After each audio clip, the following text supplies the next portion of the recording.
आषाढी यात्रेनिमित्तानं उद्या 13 जिल्ह्यातील शेतकरी शक्तीपीठ महामार्गाच्या विरोधात सद्बुद्धी दिंडी आंदोलन करतायत। आंदोलनात अनेक नेते सहभागी होणार आहेत। आमदार सतेज पाटील यांच्याशी याचबद्दल संवाद साधले आपले प्रतिनिधी सतेज औंधकर यांनी। शक्तीपीठ महामार्गाच्या विरोधात उद्या पंढरपूर इथं आंदोलन होणार आहे। या आंदोलनामध्ये सतेज पाटील देखील सहभागी होणार आहेत। कसं नेमकं नियोजन आहे? आणखीन शक्तीपीठ महामार्ग रद्द व्हावा ही मागणी घेऊनच आता एल्गार पुकारला जातोय। गरज नसलेला शक्तीपीठ महामार्ग रद्द करावा अशी शेतकऱ्यांची भूमिका आहे। विकास झाला पाहिजे महाराष्ट्रात, परंतु विकास करत असताना शेतकरी उद्ध्वस्त नाही झाला पाहिजे आणि म्हणून या राज्यामध्ये धरणं झाली, अनेक रस्ते झाले, MIDC झाल्या, त्यामध्ये शेतकऱ्यांच्या जमिनी शेतकऱ्यांनी स्वतःहून दिल्या।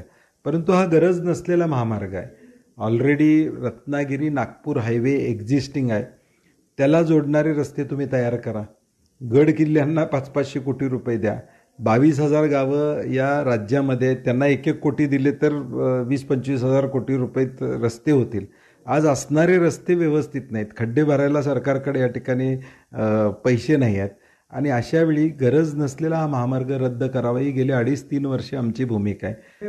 नामदेव पायरीपर्यंत आम्ही जाऊ आणि तिथं त्या ठिकाणी आमची भूमिका मांडू, कारण की गर्दी असणार आहे, वारीची गर्दी असणार आहे। अशावेळी लोकांना कुठलाही त्रास न होता हॉलमध्ये आमचं आंदोलन त्या ठिकाणी होणार आहे, भाषणं होतील आणि त्यानंतर आम्ही शांतपणे चालत जाऊन बाहेरूनच नामदेव पायरीजवळूनच विठ्ठलाला साकडं घालणार आहे की ज्यावेळी मुख्यमंत्री येतील अभिषेकाला त्यावेळी त्यांना त्या ठिकाणी याबाबतच्या सूचना विठ्ठलानं द्यावी आणि किमान विठ्ठलाचं ऐकावं मुख्यमंत्र्यांनी, अशी आमची अपेक्षा आहे। नक्कीच या आंदोलनामध्ये खरं तर सतेज पाटील असतील, राजू शेट्टी असतील यांच्यासह अनेक दिग्गज नेते 13 जिल्ह्यातील शेतकरी सहभागी होणार आहेत। त्यामुळे या आंदोलनाकडे सगळ्यांचंच लक्ष लागलंय।